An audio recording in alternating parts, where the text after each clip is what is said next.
മഞ്ജുച്ചി, നമ്മൾ പെണ്ണുങ്ങൾ ലൈഫിൽ ഒരു പ്രാവശ്യമെങ്കിലും നേരിട്ടിട്ടുള്ള ഒരു ക്വസ്റ്റ്യൻ ആയിരിക്കും, നിനക്ക് എന്താണ് ഇവിടെ ഇത്ര പണിയെന്നല്ലേ?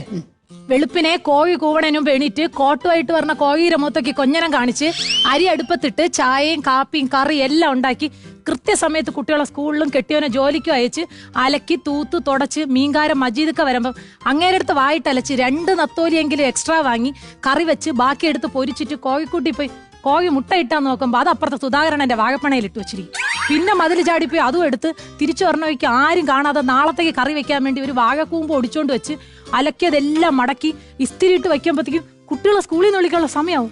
പിന്നെ ഓടിപ്പോയി വിളിച്ചോണ്ട് വന്ന് കഴിപ്പിച്ച് കുളിപ്പിച്ച് പഠിപ്പിച്ച് വിളക്കൊരുക്കി കത്തിച്ചിട്ട് രാത്രിക്കുള്ള എന്തെങ്കിലും ഉണ്ടാക്കാൻ നോക്കുമ്പോൾ ഒരാൾക്ക് ചപ്പാത്തി ഒരാൾക്ക് പൂരി, ഇത് മാറി മാറി പരത്തിക്കൊണ്ടിരിക്കുമ്പോൾ രാവിലെ ജോലിക്ക് പോയിട്ട് തിരിച്ചെത്തിയ ഭർത്താവ് ടി വി ഇരുമ്പോ കാല് നീട്ടി ഇരുന്നിട്ട് റിമോട്ട് എവിടെയെന്ന് ചോദിക്കും. ഞാൻ കണ്ടില്ല മനുഷ്യ എന്ന് പറഞ്ഞാൽ പിന്നെ ഒരൊറ്റ ചോദ്യമാണ്, നിനക്കെന്താണ് ഇവിടെ ഇത്ര മലമറിക്കണ പണി?